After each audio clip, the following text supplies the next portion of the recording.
I'm excited to kick off this keynote session that will address the topic of making assessment responsive to culturally and linguistically diverse identities. All three speakers have taken on the roles of researcher and practitioner at various points of their distinguished careers, and their talks will reflect key themes of this conference by emphasizing the importance of using a social cultural lens to improve teaching and learning for all students. Megan Bang is the Senior Vice President of Spencer Foundation and Professor of Learning Sciences and Psychology at Northwestern University. Dr. Bang's work focuses on understanding culture, learning, and development broadly, with a specific focus on the complexities of navigating multiple meaning systems and creating and implementing more effective learning environments in science education. Kalehua Krug oversees the Hawaiian Language Immersion Program at the Hawaii Department of Education. Dr. Krug's work focuses on the rediscovery of the heritage frameworks for curriculum development, instruction, and assessment as found in the Hawaiian language literature and oral recordings. These talks will be followed by discussant remarks provided by Margaret Heritage. She's an independent consultant known widely for her deep and extensive work in formative assessment. Her work centers on formative assessment as a pedagogical process aimed at informing teaching and learning in everyday classroom practice and how this contributes to educational equity goals. Please join me in giving a warm welcome to all of our speakers.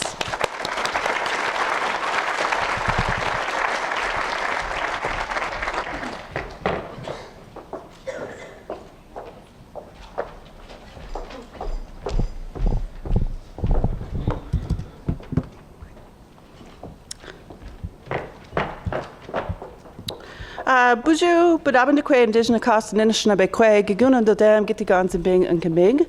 And I want to start, actually I'm going to do this by just recognizing and honoring whose homelands we're on, both historically and right now, the Ute Nations of Colorado. I also want to recognize that our lands and waters are in processes of change in particular kinds of ways now, which means that we need to think about whose lands we're on, how they became whose lands they are, and how it is that our education and assessment is continually attending to those things.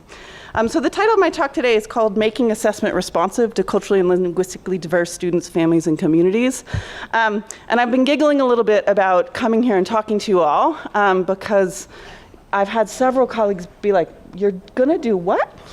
And part of what I'm excited to do today is do something different than, there are some of you in the room that I know quite well, and I'm gonna share some work that is really fledgling today.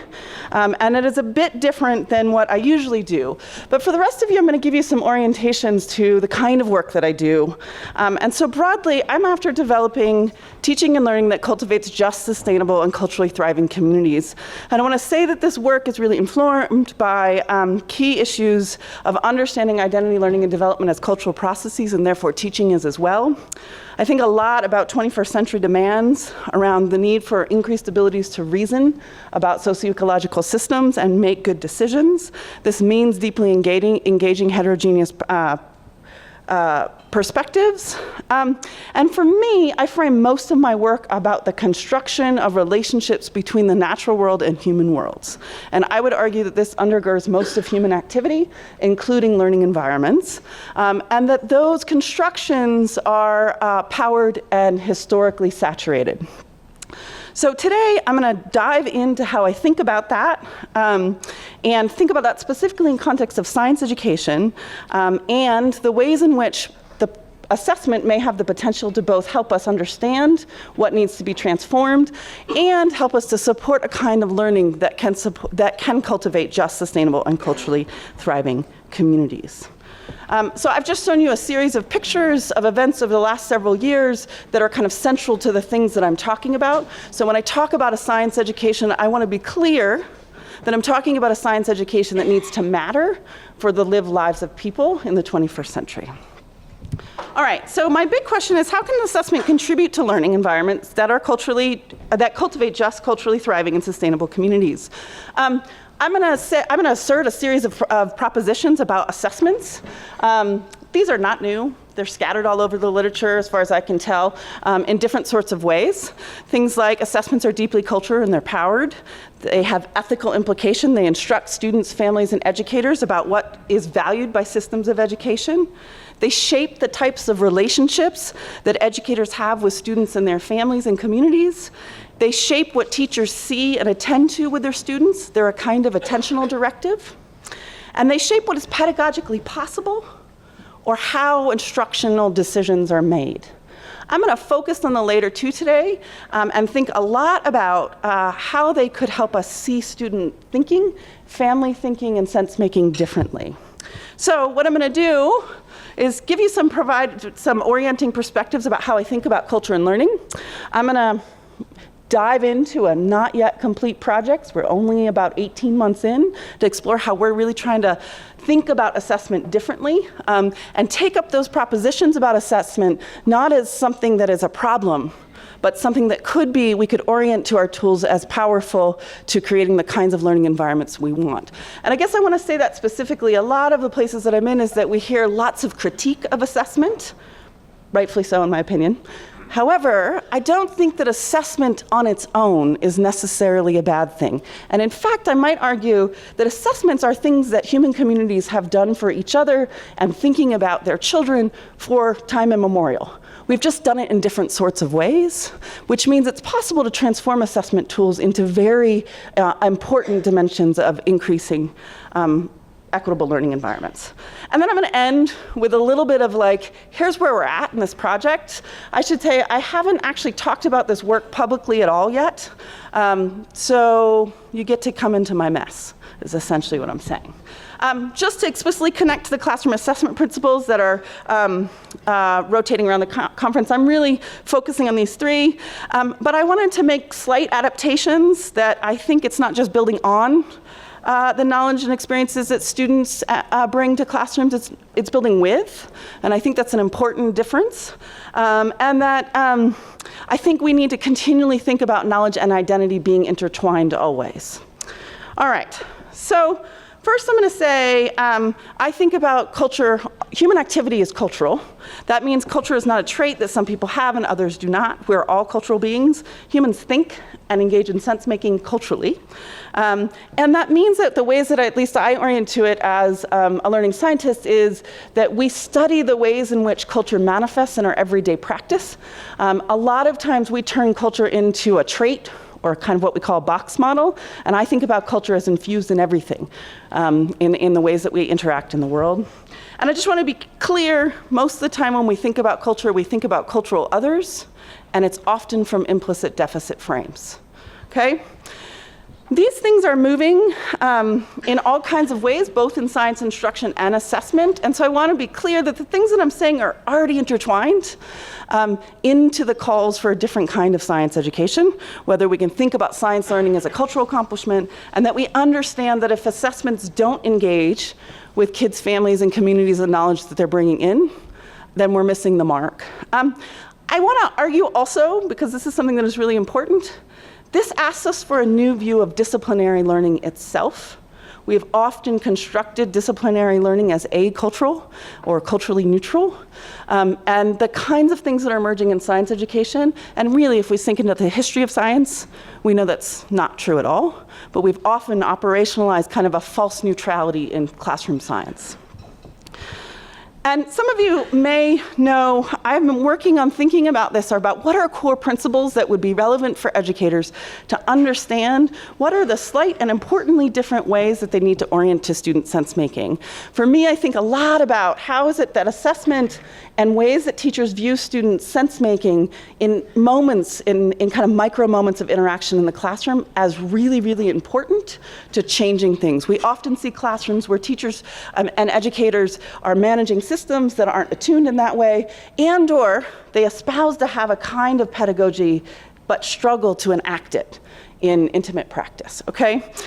So this really comes from some of that work. And part of what I want to say is that those are the dynamics where relations actually get teeth. the kinds of micro-interactions in classrooms and the interpretive frameworks that teachers use to think about or even listen to students is where relations unfold. So jumping in, this is we call this project Learning in Places. It's a field-based science education project for K-3 students and their families across a district, a medium-sized urban district. And it's a partnership between the school district, several schools, and local community-based organizations, and we're 18 months in. The project was really designed to do two things. Right now, we have mostly lab-based science and science education, and we really are interested in field-based science education. A lot of the work that I do is thinking about how do we reimagine land-based education, and field-based education tends to be palatable right now, to be frank. But it's really thinking about how do we learn in places, not about places. Okay? And the second piece of that is that we're really interested in this issue of socio-ecological sense-making and decision-making. We reduce the complexity of the things that matter in children's lives and communities' lives in classrooms all the time because we have a deep deficit assumption about what young children can do, and we have been after refusing that idea. And partly, we have growing evidence that with the right supports, kids are capable of really sophisticated things. And so we've been after trying to figure out how do we do that better. So what we've been doing, and I'm going to try to get you far enough in so that I can actually show you some kid thinking and some family thinking. We have really been thinking a lot about how it is that we can engage in a long-term co-design process. So we have teachers, CBOs, families, and children all at the design table for this storyline. And we continually meet routinely every month, once a month, and then we have seasonal summits that have been developing these things. I can't show you all of it today, so I'm going to focus on a couple things. But first I want to say that as we pull culture through, one of the biggest things that we had to grapple with as a project is that people assume places were acultural, that land was just land, and that there wasn't deep orientation to it. So I want to do something. I'd like you all to imagine a garden. Take 10 seconds, picture it, picture yourself in it. What does it look like? What's in it? Who's in it? Hopefully you all have an image. And I bet that 75% of you have a version of this in your mind. Okay, what we know is most school gardens are raised beds and plant species in rows. In our work, we talk about these as colonial gardens, and they're usually annual gardens, they're not usually perma-gardens, and they don't actually facilitate biodiversity. They also don't recognize that people the world over have been cultivating lands and harvesting a form of gardening forever. So we can see that there are a huge range of ways that we might think about gardening, and for us, the slide towards cultivating lands and waters. So how we imagine space and the use of space, how we imagine our relationships to land, and the kinds of things that we do to engage in harvest is already deeply cultural. Okay? So I'm saying that because this was a big deal. We had lots and lots of garden-based CBOs that struggled a lot with recognizing that they had been producing one form of garden for a long time, and that there were cultural values and assumptions embedded in the way they had been doing that. So the very context matters in ways that I think sometimes are invisibilized. Okay, so I'm going to show you quickly what we designed an activity system, partly as a way to show the ways that we are trying to integrate family perspectives across the storyline, right? And remember, families have been helping us to design this. So part of what we have been doing is not just say, where are their perspectives in the storyline, but how are we constructing families and ongoing participants in classroom instruction in ways that work for them? This is our way of orienting. We start with what we call a rhizome, and they're kind of our core principles. They're connected to principle 2, that they're integrated, that they integrate curriculum instruction and assessment on well-funded 30 years of learning, and that we actually are trying to recognize and bring and build with students knowledge and experiences from their homes and communities. So what that means is we have a rhizome that looks like this. There are 3 key dimensions. We think about complex socio-ecological systems, what we call nature-culture relations, and then dimensions of field-based science education. There are lots of ways that we operationalize this. We have these in frameworks, but I wanted to give the orienting, here's how we ground our design work and our assessment work on our key foundations this way. And that rhizome, or those key foundations, then feed how we design our activity systems. And I'll just say that for us, it's a way to orient to what does it mean to plan classroom instruction. We think about it as a whole activity system with lots of porosity and things that propagate in different kinds of ways, which is why we like plants, so we use them a lot to guide our thinking. So here's what we designed. We call it the seasonal storyline for field-based science education. The idea is that it happens seasonally. Where this is happening, that means 4 times a year. So it's integrated into summer school as well. And there's a couple key things that I want to point out about this. We have worked to make this deeply NGSS aligned to ensure that NGSS practices are embedded throughout. But what we have done has been deliberate to think about classrooms as porous places where kids are moving between and through in ways that engage them deeply in place, but also with their families and communities.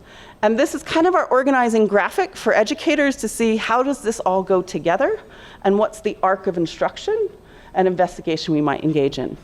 I also want to recognize we're doing some things that we don't always do in science instruction here, and that is we start with 2 things.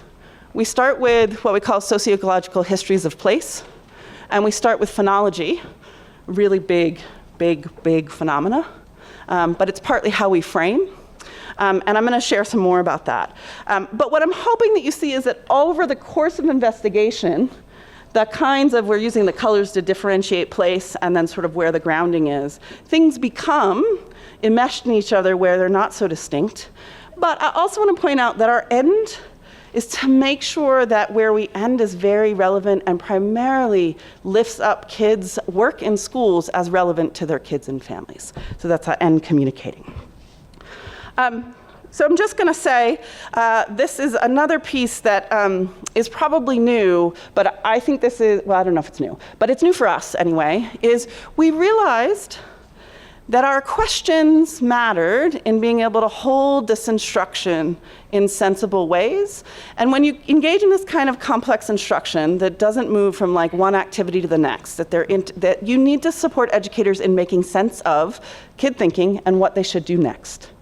For us, that meant a shift from asking kind of standard science investigation questions to what we call should we questions.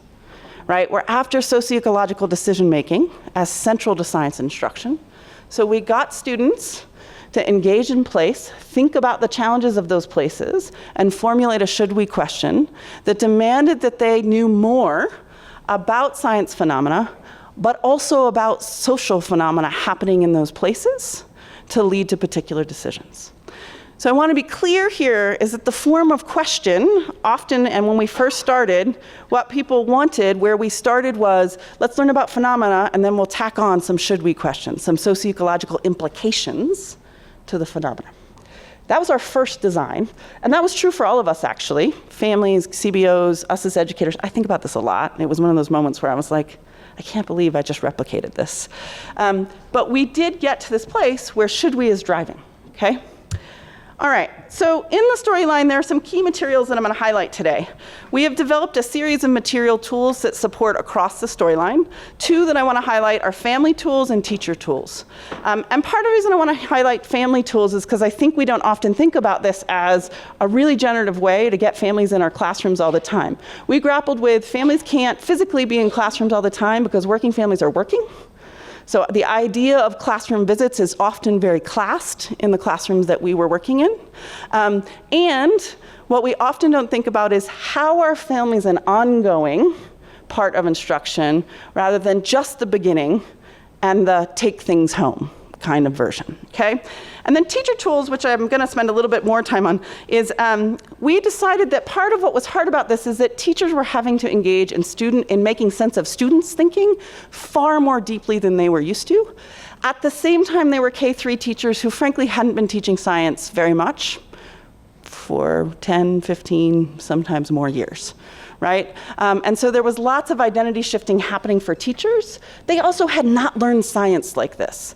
They had learned science in the way that you see the bolded word with the definition after it, and you memorized it. So the kinds of new demands for educators to teach like this is no joke. And we needed to figure out what were the supports for educators. So we have 10 of these, and actually I'm only going to talk about 2 because I'm seeing time right now. And I want to say just a couple of things. We've structured our frameworks to have some key dimensions. We start by, why does it matter? Why is it important for instruction to make really explicit if you don't do this? What kinds of learning opportunities are you denying students? How will it set up problems later? And then we are really explicit about saying, how do you use this framework? And I want to be clear here, one of the things we've been deliberate about is to say these are not just for assessment. Actually, they help guide seeing student thinking, they help guide your planning, they help guide your own reflection. What are your own relationships to these ideas and concepts? How are you thinking about it? And then how could you use it for assessment? We tend to focus on formative assessment at this point. We connect it to our foundations, and then in these frameworks, we actually provide appendices that are essentially vignettes of each of these, so teachers have a model and have an example of what this looks like. I'm going to be clear about this one, partly because I think that as increasingly people engage in land acknowledgements, it's not enough to acknowledge lands. It means that we're all ethically responsible for doing more than that. And part of what we've been working on is to say how within socioecological frameworks in classrooms, with Indigenous and non-Indigenous students, do we integrate into instruction always Indigenous presence? And in complex socioecological systems, understanding the impacts of nation states on lands and waters is critically important for making future decisions. So we've developed this framework, and we've been supporting teachers in being able to think across scales. And I'll say more about that in a minute. So here's an example of a family tool. Okay, so I'm gonna jump in and show you, we start actually with getting, and it's the beginning of instruction before a teacher launches a seasonal storyline, she or he sends home family tools that actually gets at kids and families' relationships to place, the things, the kind of cultural practices they engage in, and the things that they wanna learn about. We've transformed, we have versions of these things. These are actually for kindergartners. But from them, we also teach teachers to think about, what do I learn from this? It's not just nice and new, okay, I've done the family engagement. How do I now use these to actually learn something about kid thinking and families? And so we spend a lot of time teaching teachers how to see kid and family thinking here, things like how they think about places, why noticing particular aspects of places are really important, what kinds of practices, those sorts of things. We also develop a series of teacher tools to help guide them and make sense of these kinds of dimensions of place over time. This is an example of one. These are tools that teachers are co-designing right now, so I don't know that this will look like this in another year, but it's where we're at now. And they've asked themselves 3 kinds of things. What do we know now as a class? What questions or wonderings do we seem to keep circling around? And what do we need to spend time learning more about? So what are we not seeing in kid discourse or in kid thinking that we want to see? I'm going to show you an example of one that a kindergarten teacher filled out. And part of what I want to just pull out here is that it actually isn't difficult for teachers to get this complexity in motion either, frankly, once given permission.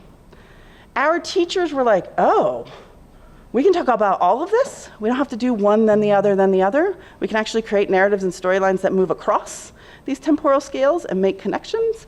And our teachers did.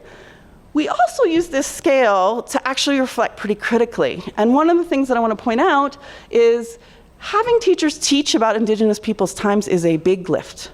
Most teachers actually didn't learn about Native people, don't know much about contemporary Indigenous people, and what they tend to do at first is reify stereotypes as well as historicized narratives. And this teacher in particular realized after watching a video of instruction, he talked about Native people as all in the past, and then had to intervene and do something different afterwards.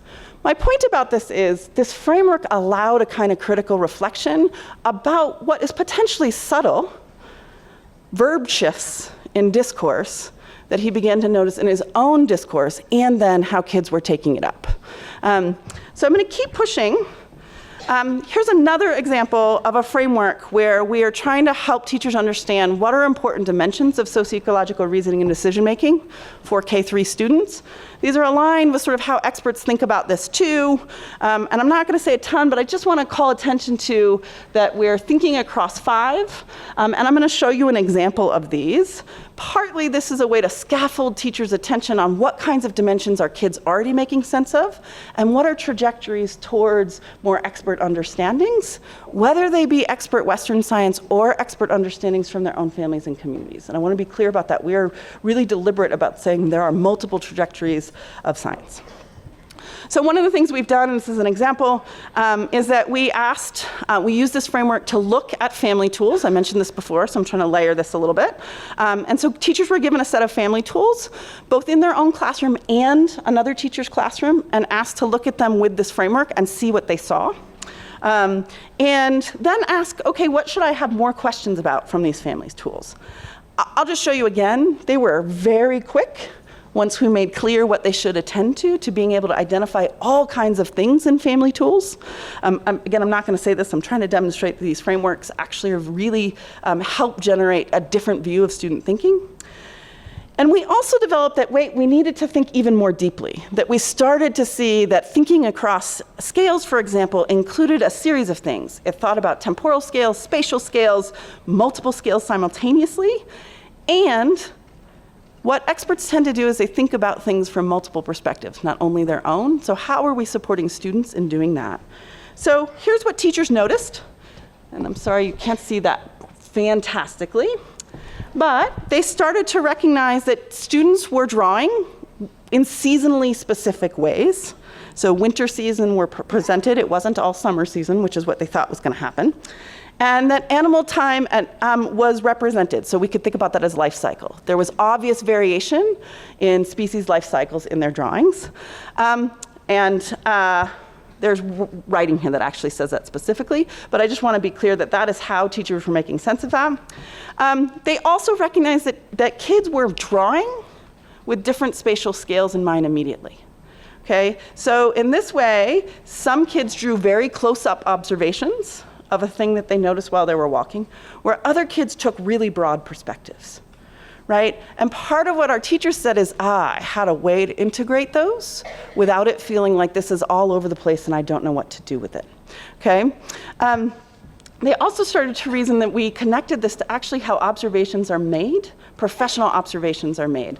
The making observations across scales is actually how scientists investigate complex socio-ecological systems. The last one that I'll just say is we started to notice very quickly that kids were actually drawing from more than human perspectives.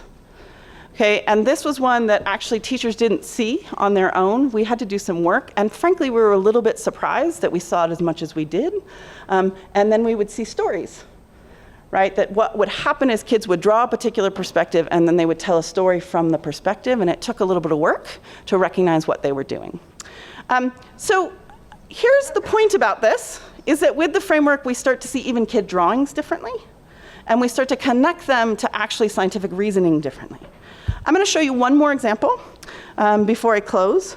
And I'm going to just show you this example about now we have a piece of kid work. And this kid work was actually generated by a graduate student on the project that she was working with a teacher specifically. Her name is Michelle Salgado. And we used it with teachers to say, what do you see in kid thinking? And part of what they highlighted was, so this is a text there, and the teachers attended to the things highlighted here, okay? And what they ended up doing is they popped out what are the key relationships that kids seem to be attending to in just a paragraph of text. Things like trees turn into dirt, new trees grow on fallen trees, tree leaves, oh, this is shorthand, sorry. That they are also constructing multiple causal links, right? A cycle of how trees are connected, what they need, things like oxygen, and that there's larger scales, or what we call agent aggregate scales. So the next thing they had to do is actually connect these ideas to some of the core DCIs and big ideas that are in NGSS, okay? And part of what is hard about this, or what we learned was hard about this, is that teachers didn't always know all the DCIs and couldn't immediately see a kindergartner's thinking early is actually connected to life cycles, right? Or it's actually connected to age and aggregate reasoning.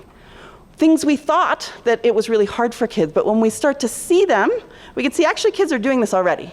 They're trying to do these things, and we see here deep competence in particular ways, we would argue. But we also did what kinds of relationships are missing that we want to see in students' thinking.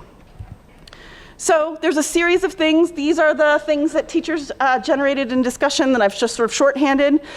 So they were really clear that there was a little bit of a heavy tree focus, which is a kind of singular species focus, and it's not actually how ecologies work. There are multiple important species, so they wanted multi-species relations. And they didn't see enough explicit familiar or community relationships with trees in this particular writing.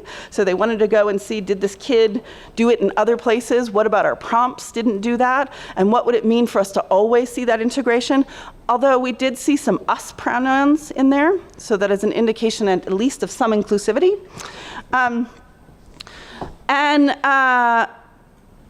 One of the things that we saw is we called it kind of popularized human relationships with trees. Trees give us oxygen. We wanted to see actually a broader array of human relationships with trees and the kinds of things that were in there. And then there's little to no attention to human behaviors, impacts, decisions, or possibilities in that particular piece of work.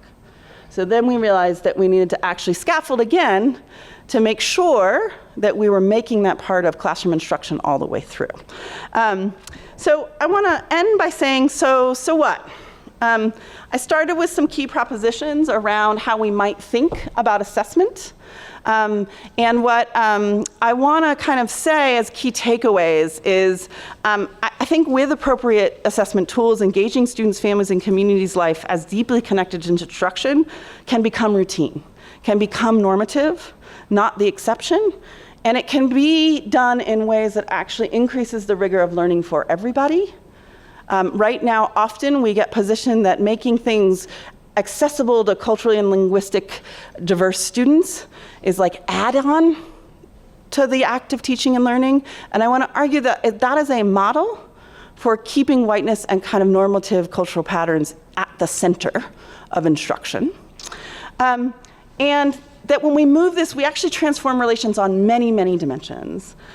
With appropriate tools, teachers begin to see new things in student and family sense-making that are deeply connected to rigorous scientific understanding too. What I have not done today is shown you how the families actually looked at this student work and what they made sense of it. We are in the process of actually doing that with families as well, and saying what did families not see, or what would they like to see in kid thinking more in their classrooms. When we use tools in this way, it actually, for us, one of the things that we saw is that teachers started to have a new relationship with assessment too. It went from a fear of being not a good teacher, and assessment as punitive, to assessment as the thing that helped me get better as a teacher, and that helped me have new possibilities in my instruction. The last thing I think I'll say is, for us, what's been really interesting, and it's partly it's partly coincidence that our K-3 teachers had to adopt a new literacy curriculum at the same time they started this project. Yeah, that was challenging. But what they've done is actually take the frameworks from this project and realize that many of the dimensions in design that we're working on actually is applicable across disciplinary learning. And in particular, they have transformed their own literacy curriculums and actually critiqued as well as transformed the kinds of adoptions that they're after. And so what my point is about this is that when we reorient our relationships to assessment, we actually make for much more generative instructional practices and possibilities that I really think bring new horizons to what equitable education might look like. And that's it.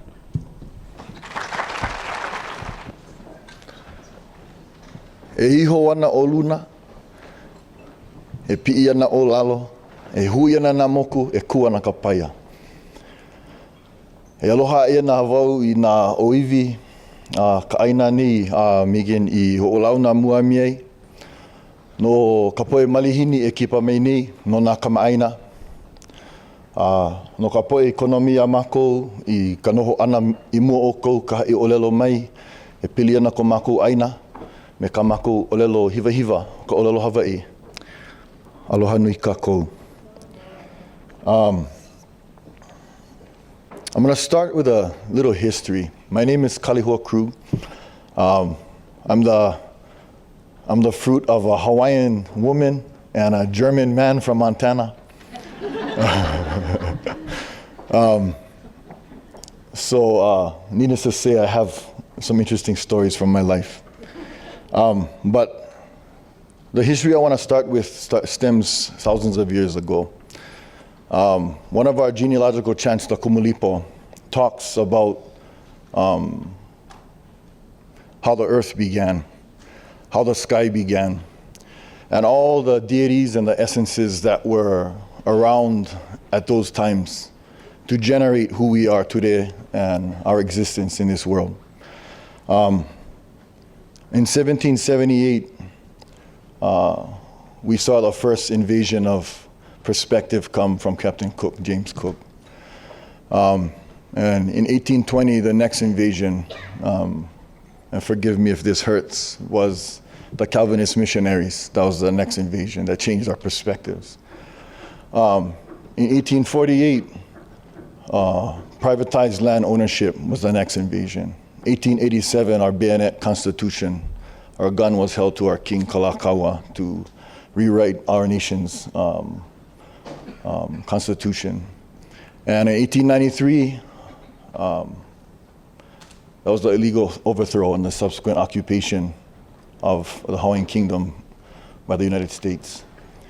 And I just give that history because that's how I have to frame what I'm about to say. That the basics of our discord in Hawaii. And I'm going to speak a little bit too that the core of our existence back home is not one that honors the individual. We are pods of people. We are groups. We are communities. And our collective interaction is where our traditional assessments come from. That there are examples of individuals who stick out and who do well, but when they do well for the collective. That there is an ethic there that is about community. It is grounded in our ways, our culture. The ethic teaches us how to be. It teaches us how to interact and how to exist. And it stems from that wisdom that stretches thousands of years into our past. And before I move on, because that's the wisdom, one of the things that I just saw this morning, so roll with me. This is a letter, and I'm going to show you folks, my next slide is about how we action this movement forward through politics and through education. But this is a letter about the 30-meter telescope, the proposed 14th telescope to be built on the most sacred mountain of our people. And this physics professor writes, but in no way should we go back a few centuries to a Stone Age culture with a few illegitimate kahuna telling everyone else how to behave. And that is, again, from this morning in Hawaii. That's the discord has grounding, and it has reality, and it has impact to what we do right now.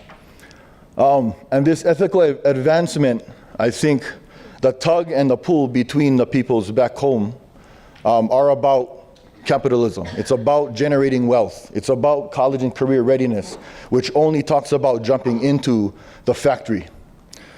And the proposed achievement gap that we address every day is merely built on an experience that was not in Hawaiian control at home. And I'll talk a little bit more about that afterwards. But a lot of what I'm going to say is a pathway. It's a story from home, how we use assessment and how we use infrastructure, fiscal infrastructure, educational infrastructure to be able to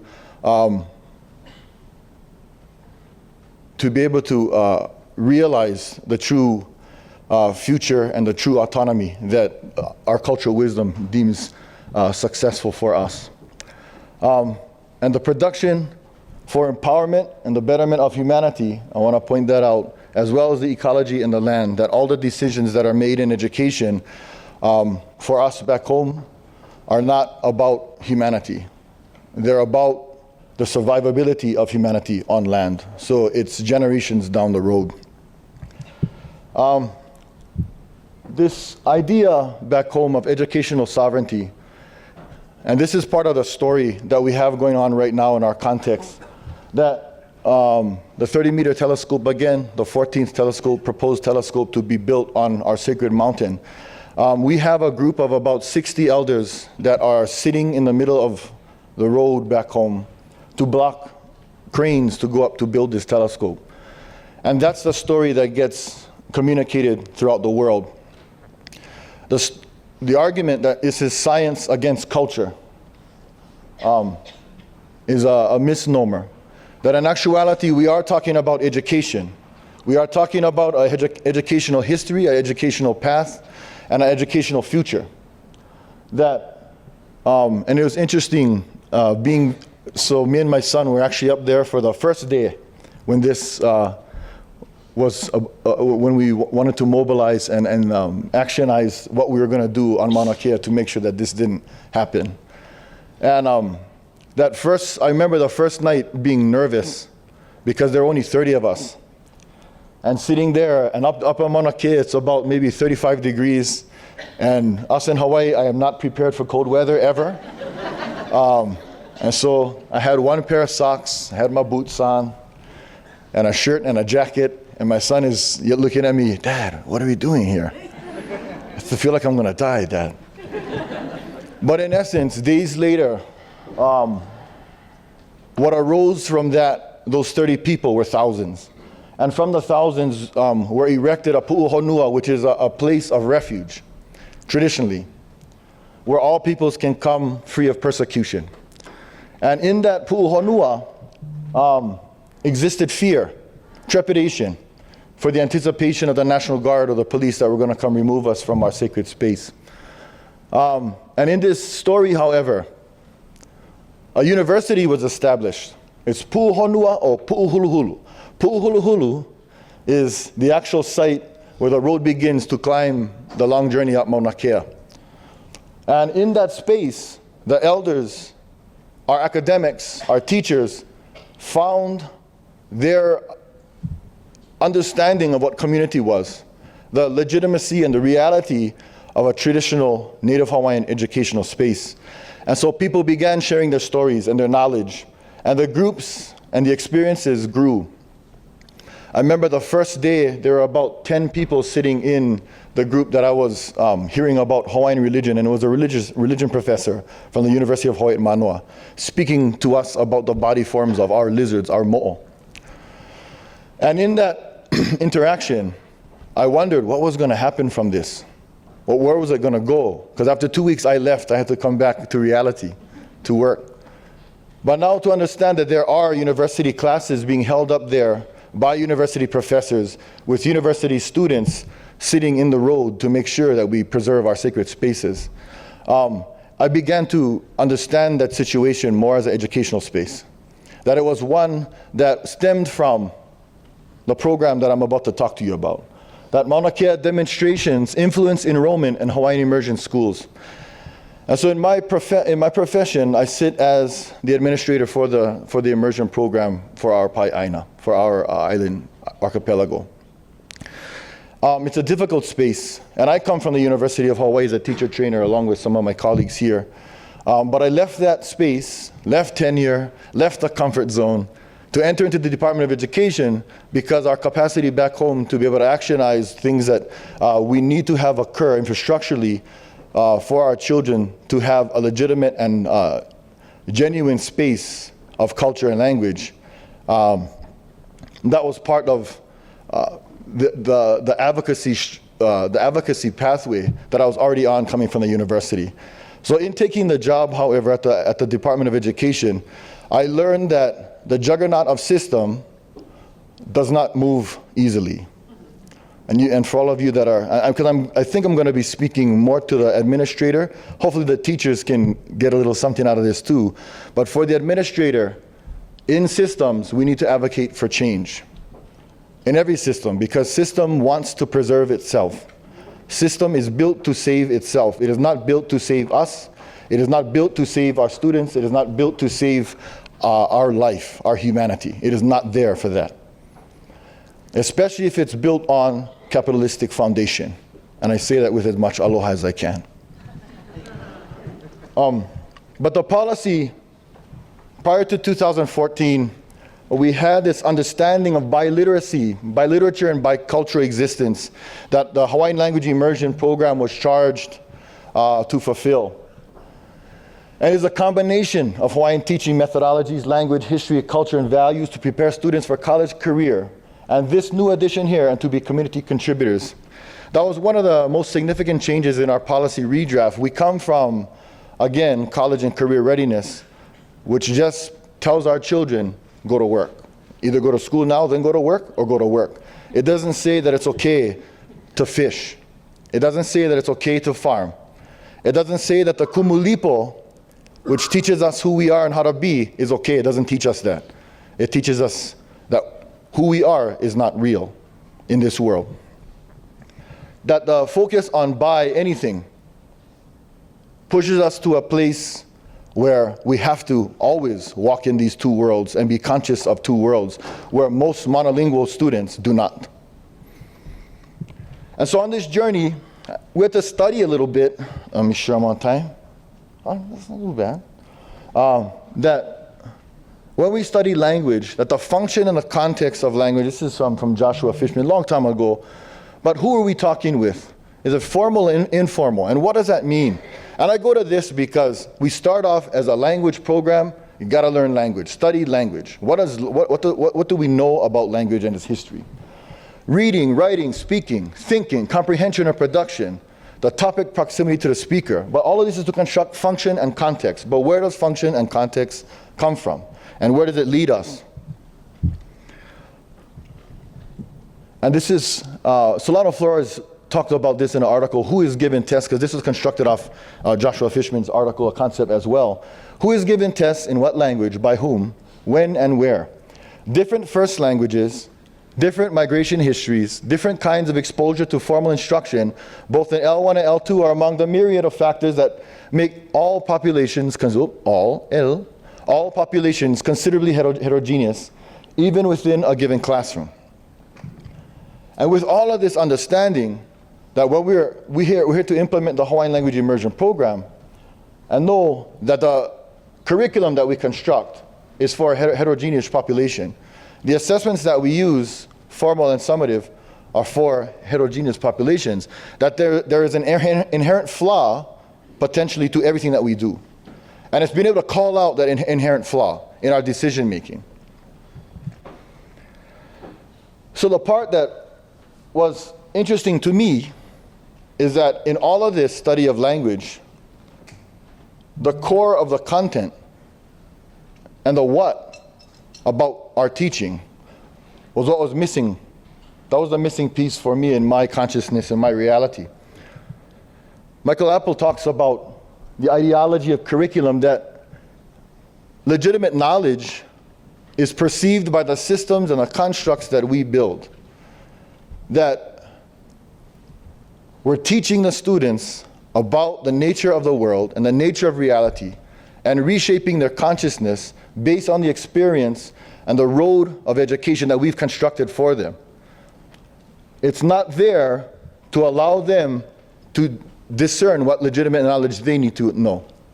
And I think this is really important to clarify, is that one of the conversations that we're beginning to have back home, and we'll get into this discussion as well about the project that we have at the federal level, but it's to reshape the way content is delivered back home. Is that you can learn science and you can learn mathematics through weaving. You can learn science, you can learn mathematics, and you can learn social sciences and language arts through fishing and farming. And you can learn a whole lot more. That ultimately, in the construct of a classroom, and I'll be very explicit, that Native Hawaiian students do not engage in the educational pathway, percentage-wise, that has been constructed by the system that wants to save itself back home. They don't engage. And here is one of my ideas, and one of our collective ideas that we carry, is that when a Native Hawaiian student enters into a classroom, it is already a classroom. When a Native Hawaiian student enters into a scenario where there's 20 other students and one teacher, it is already foreign. When you walk onto concrete, it is already foreign. When you have mandated tests, when you have paperwork, it is already foreign. And the teachers aren't building different contexts to engage students where they're at. And I think the part of that engagement becomes a cultural issue and an issue of wisdom. Is that how do we, back home, go and get the student? If the student is a hunter, then hunting becomes the class. And in hunting, you learn biology. And in hunting, you learn mathematics and trajectory and angles. And in hunting, you learn about sacred events, sacred space, about meditation, about breathing, about your own consciousness and your own internal workings. That's the wisdom that we come from. And so in essence, it's trying to go to the student and get them where they're at, instead of forcing them into the round hole with the square peg that I saw yesterday. And so that is a part of our conversation back home, is how do we acknowledge the cultural practices and the cultural beliefs of those students and engage them in different levels of context and different levels of content from where they're starting from. So legitimate knowledge back for us, in 1978, our program started. The journey of our program started because the Hawaiian language was legally made an official language of the state of Hawaii. Language and culture revitalization, we had our preschools, the Punana Leo started in 1982. The Papahana Kaiapuni, the Hawaiian language immersion program, started in 1986. And in 2014, through a lot of advocacy with the community, we had a policy redraft that gave the Hawaiian language immersion program, ka Papahana Kaiapuni, more teeth. And Ka'eo is actually, I'll point at it, it's the Kaiapuni Assessment of Educational Outcomes. And through our journey, we had a test called HAPA, Hawaiian Aligned Portfolio Assessment. HAPA means half in Hawaiian. Ka'eo means full in Hawaiian. And so that was part of our, part of that conversation is that naming is important for us. So it's like, oh, you name it HAPA, it's gonna go away. So now we name it Ka'eo, so it doesn't go away. And through the policy redraft, what actually occurred is that the DOE, the Board of Education, approved that curriculum and standards are to be developed by the department to prepare students for college, career, and contributors to community. So this addition of community, although it's small, we wanted a lot more in there, but the Board of Education thought that that was the gift that they were going to give us. And so through the Ka'eo process, the development of our assessment, this is an assessment addressing federal accountability. And so this is the team here if you want to talk to anybody later. But at the time that the contract was awarded from the Department of Education, the vendor was the College of Education at the University of Hawaii in Manoa, and that was our team here. And when we took on that contract, we didn't know what we were doing, but we knew what we had to do. That there was a little bit of bravery that was necessary and courage to take the contract and say, okay, we're going to try it. We'll swing at the ball. But what we learned through the processes that we employed, and we learned from our psychometric team as well, that validity is about community. That validity is about relationships and bringing the right people to the right table. And the decisions that have to be made not only affect the test development, but it affects professional development, and it affects the way that the curriculum is implemented in our system. So using this top-down approach of assessment development for federal accountability, some of the wonderful byproducts that we saw were that it started to rebuild some of the relationships within the immersion community. That the time spent and the subject matter discussed was something that was helpful to reinvigorate the way that our teachers and our families and our school communities were engaging with the program and its curriculum. The identity and engagement of folks was that you built standards upon our understanding of the world. And people started to identify a little bit differently with their context and not hate school so much. And this is teachers, not hate the environment and not feel like, oh, but mandatory tests say we gotta pass the English assessment. So immersion classrooms in first and second grade were speaking English for the tests. And so this adjustment affected the way the curriculum was implemented in the classroom. So the identity of the student as well, we're actually seeing more possibilities and potentials unfold in our classrooms. The DOE system fully supported the process because we were getting the best of the best. In our language groups, from our teaching core, and from our psychometric team, they saw that we weren't joking anymore. That this was, if we're gonna swing at the ball, we're gonna swing all our might and potentially have a bulging disc, dislocate a hip, something. But we're gonna swing at this ball with the biggest bat as hard as we could. And so the first stage of acquiring educational sovereignty is controlling the assessment. That the assessments and the narrative that come from the data that we acquire begins the road by which we control our story. And we want to tell our own story. We don't want you guys to tell our story. Sorry. That's just what happens. We want to tell our own story back home. And so reclaiming our educational narrative through data was part of this empowering process. And so the results that we started seeing as far as curriculum development was a shift and empowerment. That it started opening pathways for professional development in different ways. That now the Department of Education, we can expend money on university vendors that come from Hawaiian studies and Hawaiian language and open up courses for the teachers in ways that we couldn't do before. Traditional knowledge, teaching, and assessment, and the research practices, which will come down here, are becoming more legitimized in all of our systems. That now there's actually a context and a function to do what we have to do.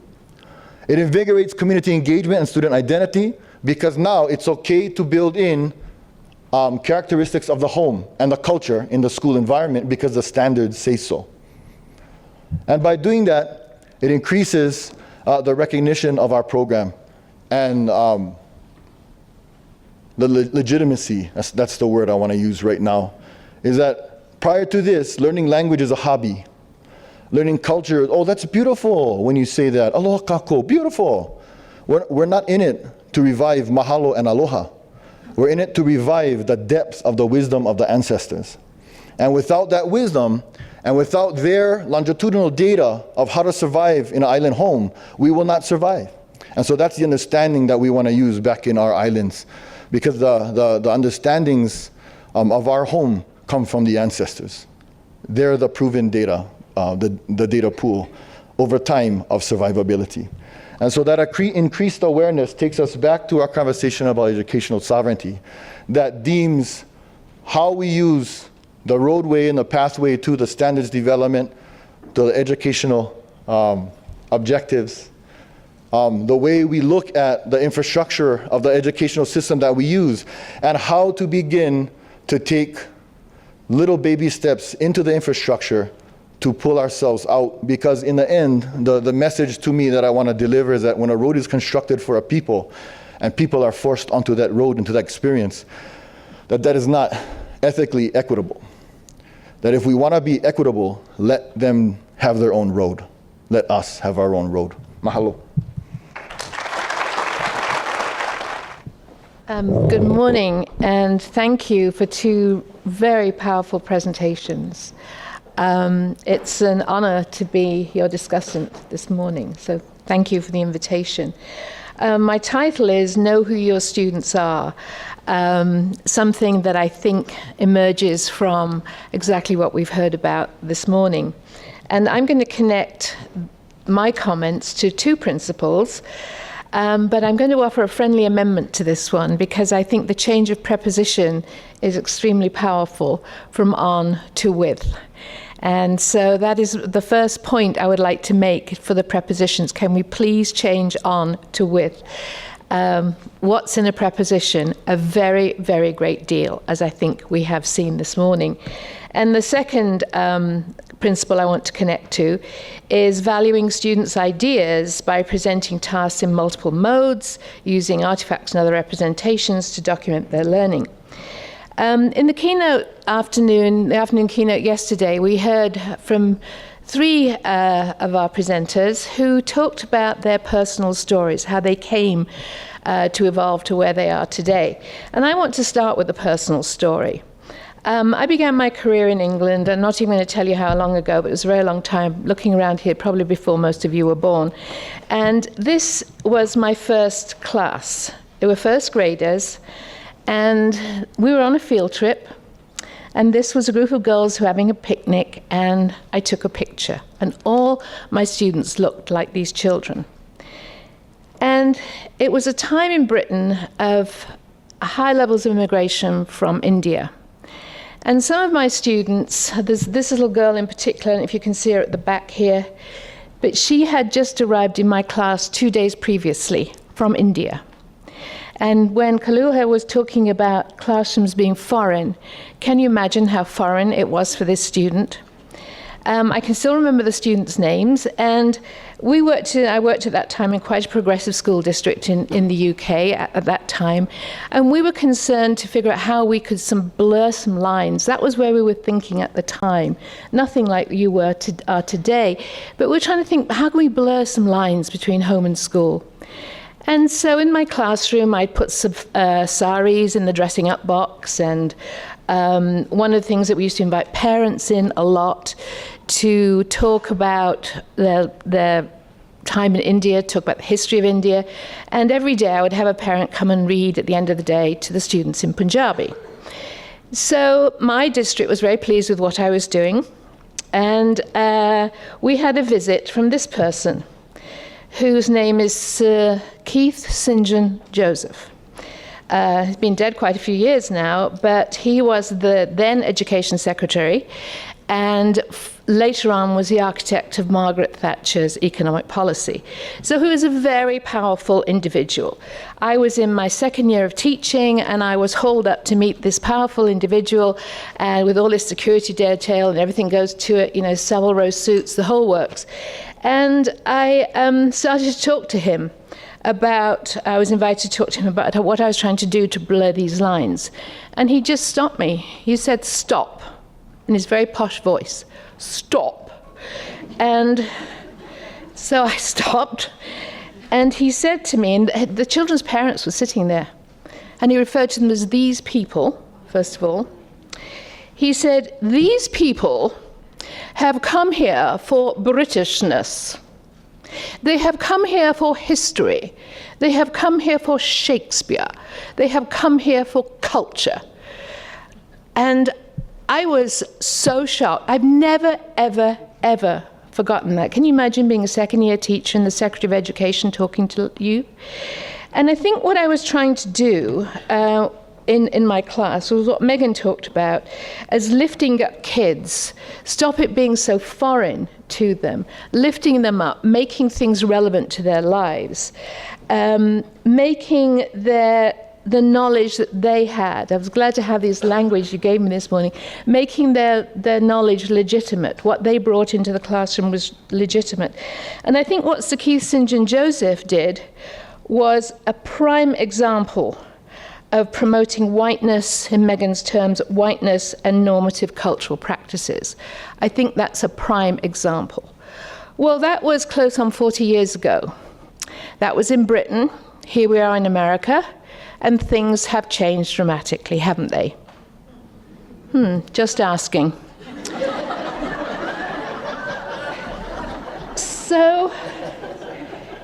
So we began yesterday with Laurie talking about sociocultural theory, and in particular, I want to call out today 2 dimensions of that theory, integrating theories of motivation and identity development.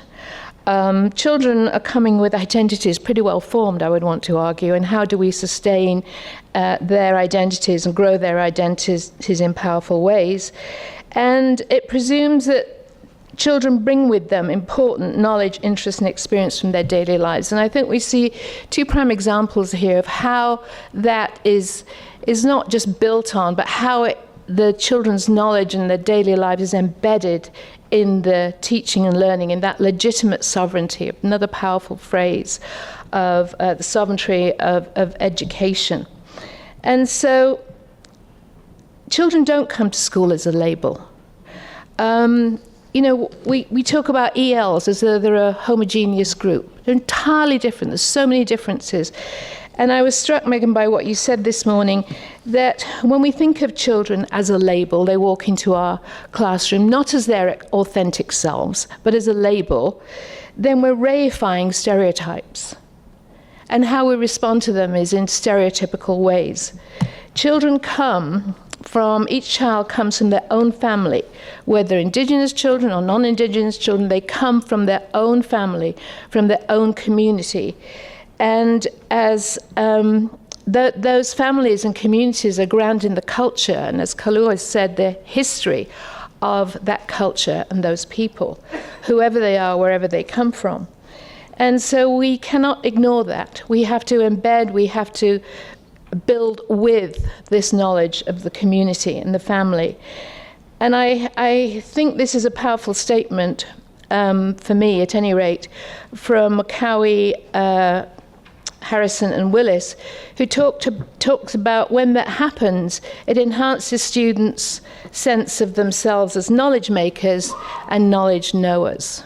And I think, for me, at any rate, we've seen two really powerful examples of what that looks like in actual practice. So once again, I hit this theme yesterday that one size does not fit all. Children are not stereotypes, they're not labels, they don't walk in to this foreign places and leave everything they know behind them. So they're not stereotypes. And my focus this morning is to urge us to know who our students are in depth. And I just wanted to quote my friend and colleague Alison Bailey, who was saying she's going to change her teaching this year as a university professor. She wants to know more about who her students are and bring that into her teaching.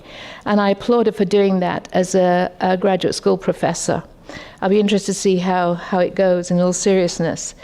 And I was recently talking to a group of teachers about this, and they were looking at me like, oh, I've got too much to do. How can I know who my kids are? How can I build with the knowledge that they bring and their cultural aspects they bring to the classroom? And then one teacher just raised her hand and she said, you know what I realized?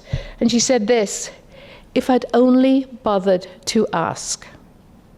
If I'd only bothered to ask. She didn't even think to ask. And I was looking at your tools, Megan, for how to access. I wish I'd had those to hand for this teacher. These are the kinds of tools that you can find out about who your children are. But then you've got to do something where it's not just, I know who my kids are, but how are you going to use that knowledge in building curriculum at the local level, in responding and building pedagogy at the local level? Megan, I thought you might use this slide, which I have from another of your presentations, and I want us to look at this. I don't know if you even want to talk about it, Megan, because I think it's so extraordinary. Look what this Yuna. Can you remind us who Yuna is?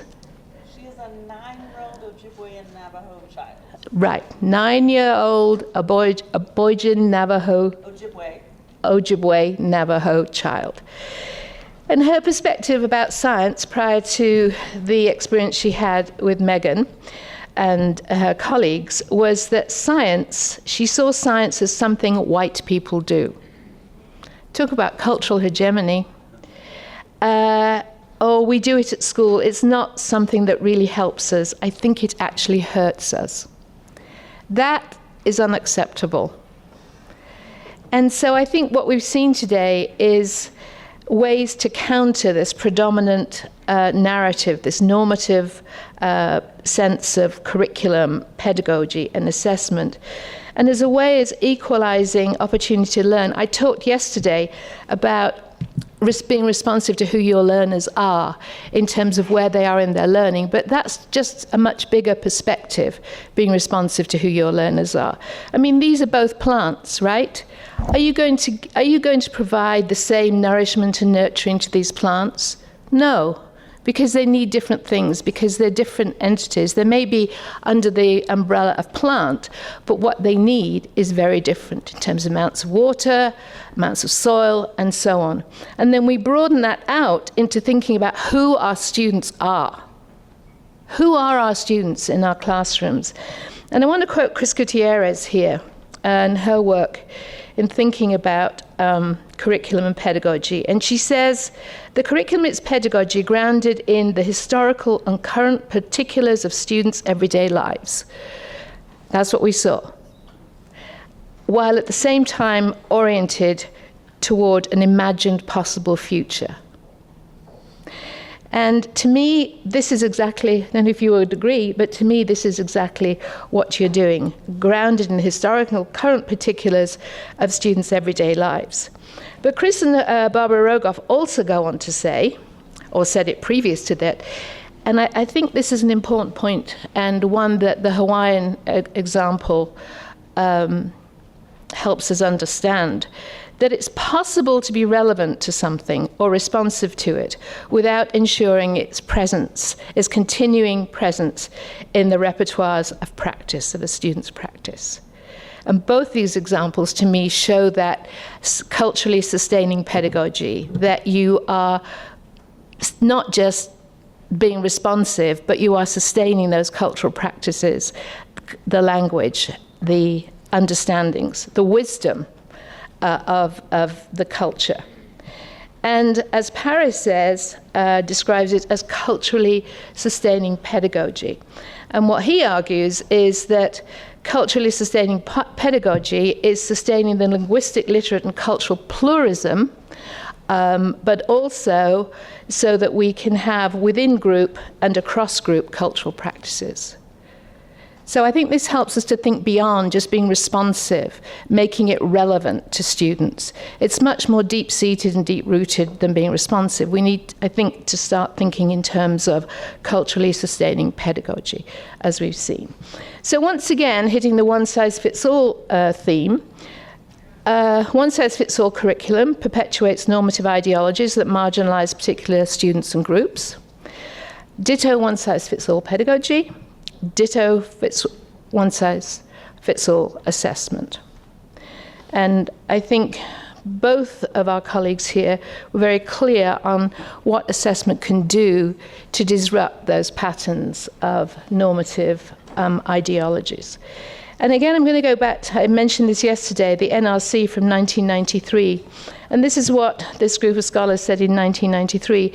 As assessments become more complex and more connected to real-world tasks, there is a greater chance that the underlying assumptions and views may not apply equally to all students. And I think as an assessment community, that's something we have to take on board very, very seriously. So again, I made the claim yesterday that classroom assessment is a tool for pedagogy, that it's a tool for learning. And some further questions for us to consider. How can teachers be assisted to know who their students are and use this knowledge, or build with this knowledge? I'm going to change that now into curriculum and pedagogy at the local level. And what role should classroom assessment play in reformulations of non-normative curriculum and pedagogy? So I leave you with those thoughts, and thank you very much to our presenters, and thank you to all of you.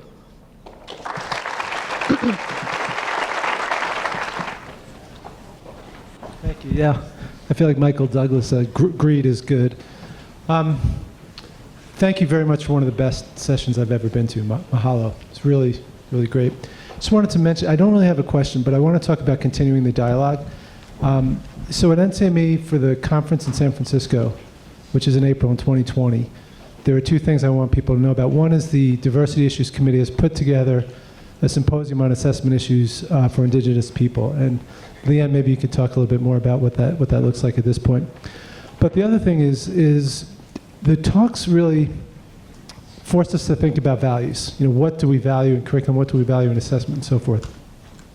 And last year, the AERA president, her presidential address was about how educational tests are the new Jim Crow in education and how educational tests are used as tools for oppression to marginalized people. So at the NCME board, we took this on and we're like, well, how do we get involved in this dialogue? So we've invited the former president of AERA, Amy Stewart Wells, to participate in a session with a multicultural panel at NCME on values. What are our values in assessment and what they should be? So I just want people to know how much I appreciate this dialogue here today, and I want you to know that we hope to continue it at NCME in general and at the conference in San Francisco in April. So please come and please join. So I have two questions. One, first of all, thank you. That I echo that. That was probably one of the best. That's some of the best content I've ever seen. I really appreciate it, and I'm so nervous. I'm totally forgetting what I'm going to say. So, first of all, I have two questions for one for Dr. Bang and one for Dr. Krug. Dr. Krug, my question is this. In a system that's still dominated, we see predominantly by a certain culture perspective, historical perspective, as you talk about bringing and reaching out to students, your hunting example, for example, reaching students where they are, I wonder how do you give advice for us as we, where is this, seems to be, it's very difficult, obviously we know that the work is difficult, right? But without reaching and addressing where students are and the culture that they bring in, without also affixing limits and assigning things. Do you know what I mean? Like, so it takes deep listening, deep work, heavy lifts. And what are some steps to address that so that it doesn't ever get minimalized or start to become seen as caricatures, which I think is just the lift in culturally responsive teaching, right? Or in any of our work, and I just think it's really hard, and I wonder how you see that. And then that's my first question. And then the second question I really appreciate, and how do we, as we see these identities and these things that are being made, how do we not characterize in that way when we don't always see that perspective? What are some ways that you do it? Or actually, what are some ways that you advise people to do it that I'm not thinking of? Okay. So right now, and I think I understand your question is how do we go about not labeling what we do and not reorganizing in the same fashion by which we've already organized. Again, we're talking about the Ka'eo assessment is a federal accountability assessment. So we're trying to use the system for our benefit right now. If we had the opportunity to reconstruct, and I'll talk to you about maybe a systemic path that I'm trying to advocate for. And I think the first stage is building awareness about this path. But back home, we have a unified school district. So our SEA and the LEA is the same thing. We have one board of education, one superintendent. And so every decision that comes from the SEA, 200,000 kids, 6 islands that have state schools on them. And so with that type of a dissemination process and decision-making strategy, it's very easy to lose the nature of the culture, the nature of this wisdom I'm talking about. So one of the advocacy strategies that I'm trying to promote right now is to open up a LEA. And so we'll talk about, so the Hawaiian language immersion program, we also have Hawaiian-focused charter schools. So there's two different strategies that I think, and I'm going to address another question here because it's similar, that basically how you have charter schools that apply for charters. One of the ideas, I also sit on our charter school commission, but it's also being able to see the process of chartering as something for a system, that you have charter systems, or you break the unified system and you begin to have LEAs, different LEAs for different islands based on geographics, or different LEAs based, and that's a local educational agency, sorry if you don't know what that is. But and you have a LEA for particular content or language medium of delivery. Because right now, one of the, our community is pushing back on us as the department really heavily to open up a complex areas. So we have like geographic complex areas, and they're asking us to open up a complex area for Hawaiian language medium schools. We have 24 schools now, over 3,000 students. If we add in the cultural schools, we're about 12 to 13,000. So it's a significant number back home. But after that, after the trajectory, that's just kind of slowly moving through the system and the processes to gain back the organizational structure necessary to support the schools in the way that they need to be supported, because the complex areas right now, which are the direct line of support to the immersion schools, have no Hawaiian speakers in the complex resource pool. So when the schools reach up to the complex, there's no one with the expertise there to support them. And so in essence, what they're asking for is their own complex area, but the complex area can turn into a potential LEA. The LEA can start taking in different forms of funding and have a little bit more autonomy over the decision making. Beyond that, what we're trying to do as an office right now, my office is housed in the superintendent's office. And so we're not a curricular support necessarily, but I think we take on almost systemic activities because no one else in the system can basically accommodate what the immersion needs are. So our office takes on a lot of responsibilities that I think jurisdictionally are out of our responsibility wheelhouse. But in the end, what we're doing through professional development is to start to reinvigorate practice and mastery of cultural skills, so cultural content. And so and in the cultural context, we were trying to have language development programs so that when the teacher becomes masterful of a content area, the teaching program and the licensing programs already provide teachers with content on teaching, classroom management, curriculum development. So the teachers come in knowledgeable about teaching, but that path did not supply them with cultural knowledge.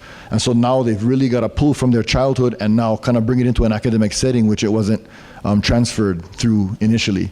And so now it's been able to traverse through licensing programs, professional development opportunities to get the teachers who have teaching skill to also utilize mastery in cultural practice and to integrate it into teaching. So that's the next stages for us, if that makes sense. And so the language development and cultural development works hand in hand for us, that when we get to the point where we have our own LEA or complex area, that the teachers actually provide the expertise necessary to fill the infrastructure and the staffing of that work. Because there's not that many people back home. It's a very limited pool of the human capital is not that great to draw upon for the teaching core. And definitely not for administrative duty. So I'm going to just say something that I didn't intend to say today, but there's two things, but I want to get there by saying this. So this work is new for me. For the last 20 years, I've been working on the regeneration of our community's seasonal camps, and I don't mean like Boys and Girls Clubs camps. For our people, we had seasonal camps, and those were our core ways of coming together to do things like hunting and fishing and gathering in different kinds of ways.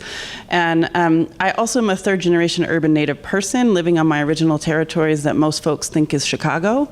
And so it means that we've had no real power in school systems to change things. So I'm saying that as a context because schools as levers of change was just not on the table, and largely has not been on the table until I had gone through a place where school systems or educators could even see me or imagine what I was suggesting, or other communities, just to say. So I want to say that. But here's the thing, is that actually what we got to do has been really important. And I think one of the core problems is that we continue to use an industrial model of schooling that doesn't serve us relationally well. And in our seasonal camps, they're intergenerational.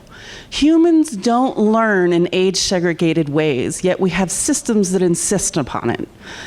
And part of that, no good learning theory tells us we should be in age-segregated context. None of it, right? That is industrial and capitalist. And so for me, part of what I think you're asking is an identification of a core root problem that prevents the kinds of relationships between teachers and students and families that allow a different kind of learning and engagement to emerge over time.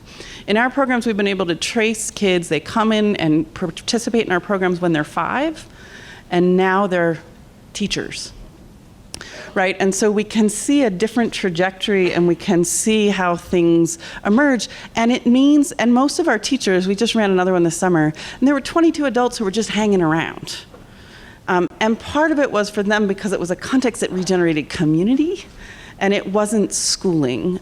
So for me, age segregation as a fundamental structure is going to forever prevent and cause some of the things that you're worried about. I think we can tinker. Frankly, I think I'm tinkering in schools right now, and I'm okay with that because we have compulsory attendance laws that force our children to go to school, or else they get put in foster care in other people's homes right now. So for me, I have to be in schools ethically. But I think that until we're very serious about some fundamental structures, we're not going to see massive transformations. And frankly, age segregation is one that has done, it's a colonial tool. Child separation is a colonial pastime, and it has always been a marker of kind of creating divides that have not served learning and development well. And we see it over and over and over again in the United States in different iterations. So I didn't know I was going to say that today, but I think it's true.